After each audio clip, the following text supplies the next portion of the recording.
Bonjour à tous et bienvenue au 13h30 de la Belle Télévision. Nous ouvrons ce journal par les fêtes de fin d'année. Oui, on en reparle encore une fois, cette fois avec la diaspora africaine. Nous sommes allés en Libye, au Brésil, mais aussi en France grâce à notre correspondante Mathie Trois-Pommes qui a d'ailleurs tendu son micro à toutes les personnes qu'elle a rencontrées.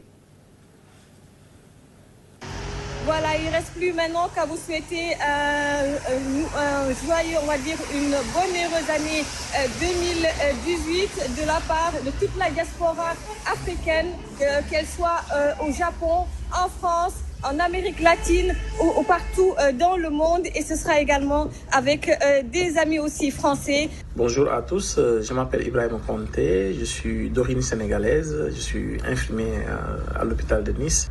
Nous, en tant que soignants, on le passe à l'hôpital. C'est vrai que le métier qu'on a choisi, c'est très difficile car on ne compte pas les dimanches et les jours fériés et on doit répondre à tout moment. Hein.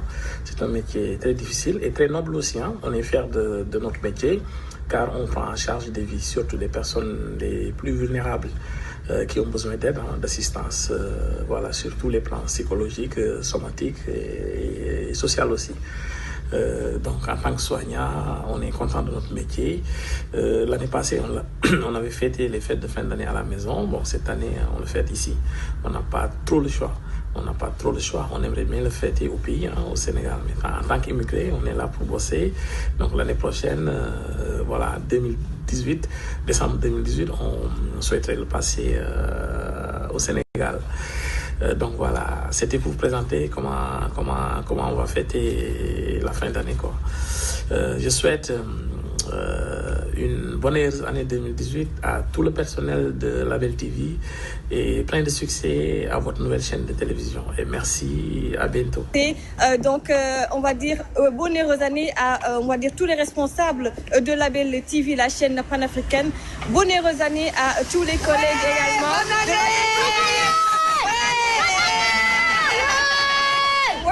Bonne année à vous. Bonne année. Et la chaîne La Belle TV, La Belle TV, chaîne panafricaine. Ah, bonne année à vous les Africains, bonne année. Bonne année les Africains. Ouais. Voilà, yeah. Donc voilà. Bonne santé. Bonne santé. allez, donc bonne heureuse année. Maman Tifal, La Belle TV Radio. La Belle TV était donc du côté de la France, de la Belgique et de plusieurs autres capitales d'Europe grâce à Mathie Fall de la Belle Télévision et Radio. Merci à vous et bonne année également à vous, vos vœux de santé. Nous parlons de ce nouveau drapeau, de ces nouvelles hymnes, mais également de cette nouvelle monnaie et nous prenons la direction de la Mauritanie où la nouvelle monnaie est en circulation depuis hier. Nous faisons le point avec la rédaction. Depuis hier, la nouvelle monnaie mauritanienne qui perd 1-0 par rapport à l'ancienne est entrée en circulation. 10 ouguiyas deviennent 1 ouguiya, une dévaluation qui permettra, selon le président Mohamed Ould Abdelaziz, à l'État mauritanien de reprendre sa place dans les transactions financières. Cette mesure va protéger également le pouvoir d'achat du citoyen mauritanien et réduire la quantité de la monnaie en circulation. Les anciens billets et pièces seront retirés selon un calendrier établi par la Banque centrale de Mauritanie d'ici le mois de juin. L'objectif étant à terme de protéger la nouvelle monnaie contre la falsification, mais pas seulement, puisque l'État mauritanien a décidé de se tourner résolument vers le neuf. Avant la nouvelle monnaie donc, il y a eu le nouveau drapeau, puis le nouvel hymne, joué le 28 novembre, date marquant l'anniversaire de son indépendance acquise le 28 novembre 1960. Les paroles du nouvel hymne ont été écrites par une commission de poètes choisis essentiellement par les autorités pour insuffler plus d'enthousiasme en faveur de la défense et de l'amour de la patrie. Ces changements symboliques font partie des mesures approuvées en août lors du référendum controversé boycotté par une frange de l'opposition et dont les décisions ont été finalement adoptées par l'Assemblée nationale en août. La nouvelle monnaie mauritanienne est donc entrée en vigueur hier. Comme il est de coutume, chaque année, tous les chefs d'État d'ici et d'ailleurs, on parle du continent africain, s'adressent à la nation. Au cours de cette adresse, eh bien, des promesses sont faites, mais également le bilan de l'année écoulée. Première escale, le Bénin, au pays de Patrice Talon, l'on vante beaucoup les mérites de la nouvelle force républicaine. Extrait de son discours. Au-delà des incompréhensions parfois légitimes, rien ne pourra troubler le dialogue sincère et républicain que j'aurai toujours avec vous. Je suis ouvert à l'approfondissement de ce dialogue dans toutes ses dimensions. Comme je l'ai rappelé à l'Assemblée nationale, vous m'avez élu pour agir et changer le cours de notre destin commun. Je me consacre pleinement à cette mission jour et nuit, avec le discernement qui sied à la fonction et dans l'intérêt général du peuple béninois. Je le fais convaincu que notre pays, le Bénin, mérite le meilleur. Je le fais conscient que pour l'atteindre, nos efforts et sacrifices d'aujourd'hui sont indispensables. C'est à ce prix que nous contribuerons, pour le compte de notre génération, à élever notre pays, à lui rendre sa dignité, à en faire une référence dans le concert des nations et à faire de nous un peuple fier.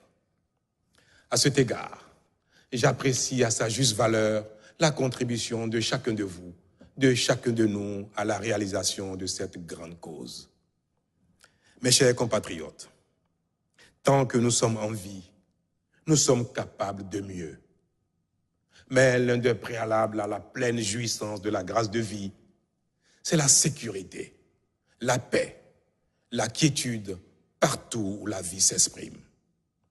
C'est pourquoi mon gouvernement a repensé le système sécuritaire de notre pays avec le souci d'une plus grande efficacité et d'une mutualisation optimale des ressources destinées au secteur de la défense et de la sécurité.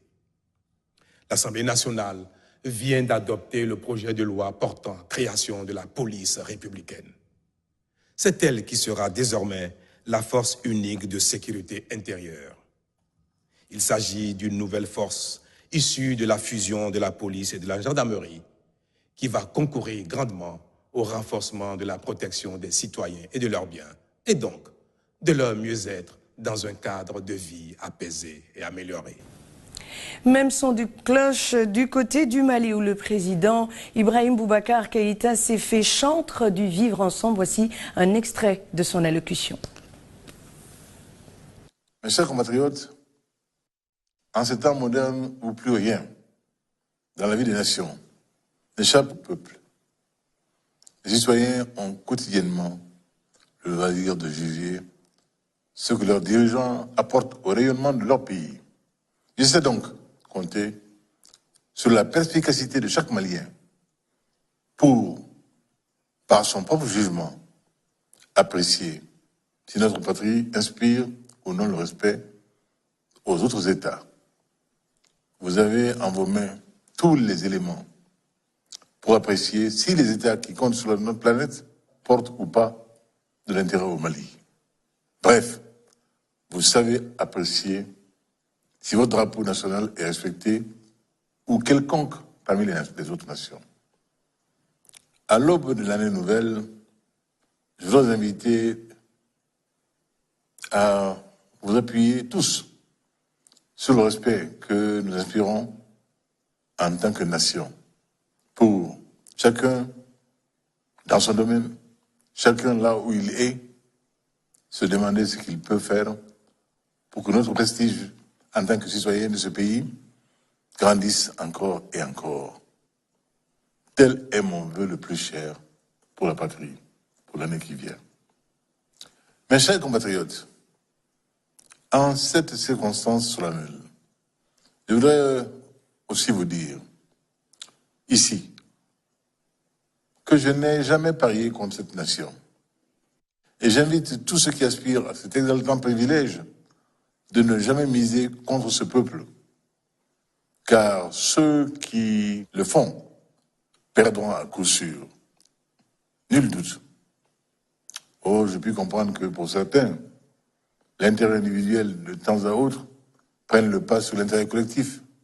Mais de grâce, jamais l'intérêt personnel ne doit s'ériger contre celui de la nation. Car nos bonheurs individuels n'ont de sens que s'ils s'inscrivent dans une prospérité collective partagée. Ibrahim Boubacar Keïta, à l'instant le président du Mali. Direction la Côte d'Ivoire, où la solennité du moment a permis au président Alassane Dramane Ouattara de dresser un bilan positif de son économie en pleine mutation. Voici un extrait de son discours. Je voudrais à nouveau saluer nos parents producteurs qui ont accepté de prendre leur part de sacrifice. Je les félicite pour leur courage et leur abnégation.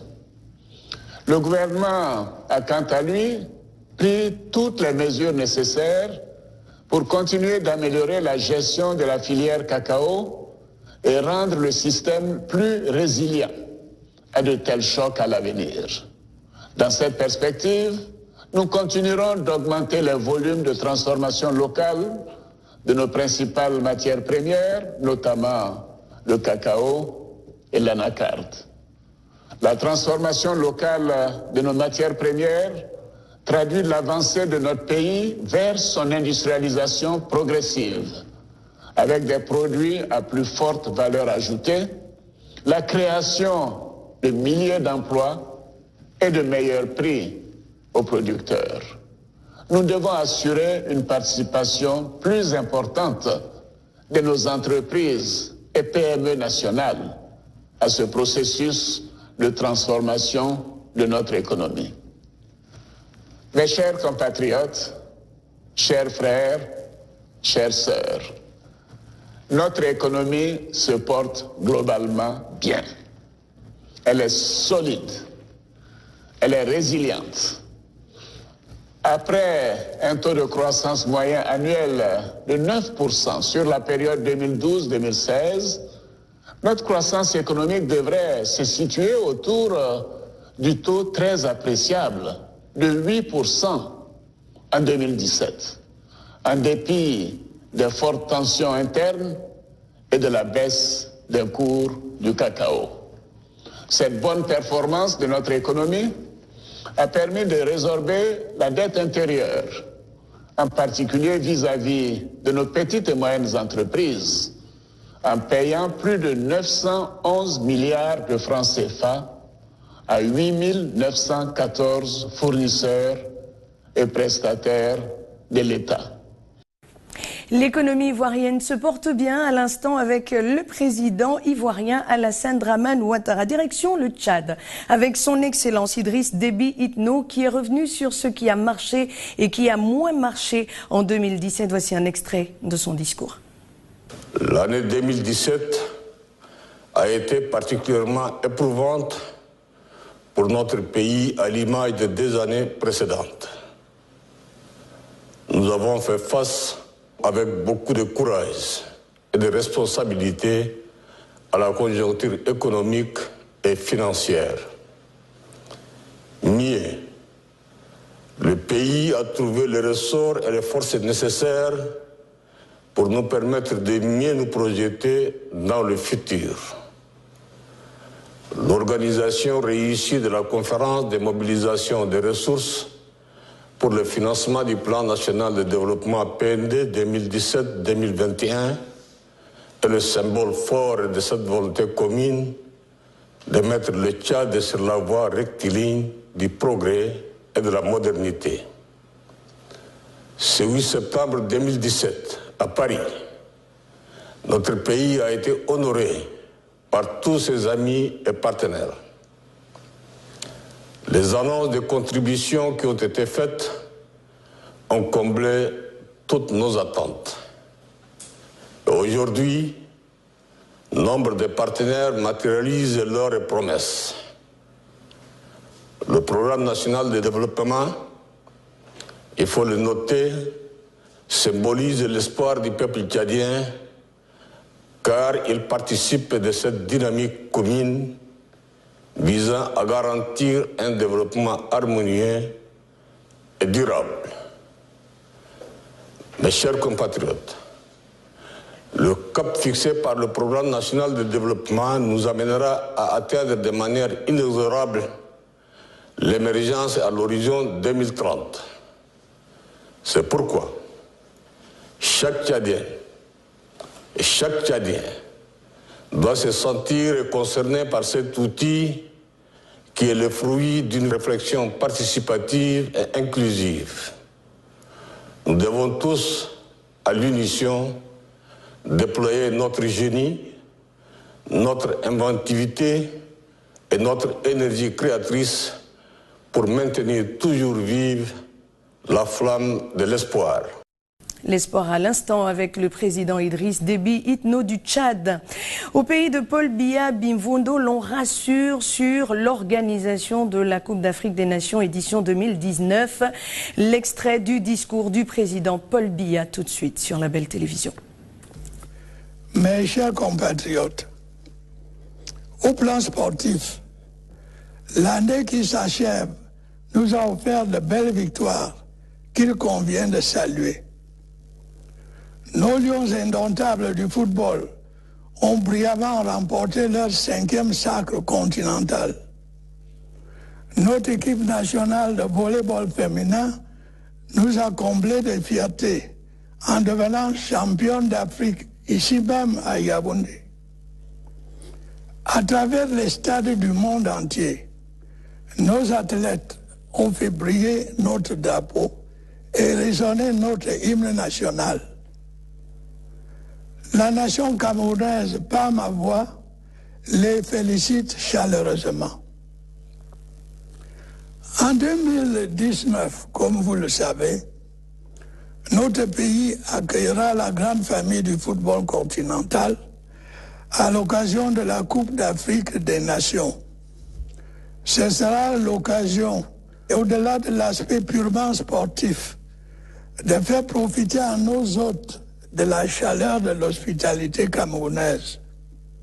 Je n'ai nul doute que comme nos sportifs, nos populations sauront se montrer à la hauteur de l'événement et présenter le meilleur visage du Cameroun. Notre pays sera prêt pour cette grande fête de l'amitié. Et j'en ai pris l'engagement. Le président Paul Biya, président du Cameroun à l'instant, qui rassure sur l'organisation de la Coupe d'Afrique des Nations édition 2019. Nous parlerons sport après cet élément du Gabon où le président Ali Bongo a prôné pour le vivre ensemble. Son Excellence, le chef de l'État de la République du Gabon, est revenu sur un certain nombre de réalisations, mais aussi des propositions d'avenir comme la gratuité de l'accouchement pour toutes les femmes. Nous y reviendrons ce soir dans notre édition de 20h, mais pour l'instant, voici un extrait de son discours. Je voudrais vous rappeler qu'il n'y a véritablement de destin que collectif. Nous sommes une nation, une et indivisible. Ce socle, il nous le faut consolider. Or, il faut dire la vérité.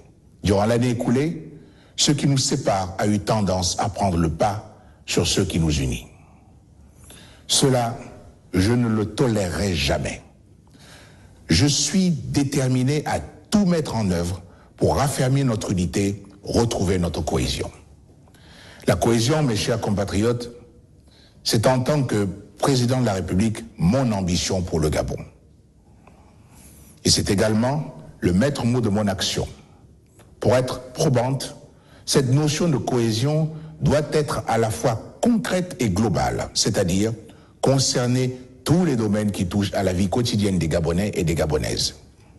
La cohésion, notre cohésion, doit donc être à la fois politique, économique et sociale, territoriale et environnementale. La cohésion politique, c'est ce à quoi nous nous sommes évertués en 2017 à travers un dialogue inclusif qui a rassemblé la quasi-totalité du spectre politique et de larges pans de la société civile. Dialoguer pour régler nos différends et parvenir à un consensus. C'est ce à quoi nous avons abouti. Voilà l'adresse du chef de l'État gabonais Ali Bongo Ondimba à ses compatriotes au cours de la cérémonie. Comme chaque année, tous les présidents de la République doivent s'adresser à leur peuple. Un discours bilan mais aussi perspective au cours duquel il a d'ailleurs promis la gratuité des soins et une caravane de santé sur l'ensemble du territoire national. Place à l'actualité dans le reste du monde. Elle est signée par vous, Rodney Ovuno. 9 personnes, dont 6 manifestants, un enfant, un policier et un membre des gardiens de la Révolution ont été tués dans le centre de l'Iran lors des violences liées au mouvement de contestation qui secoue le pays depuis jeudi dernier. Les 6 manifestants ont trouvé la mort lors des affrontements avec les forces de l'ordre alors qu'ils tentaient de prendre d'assaut un poste de police à Gadérian.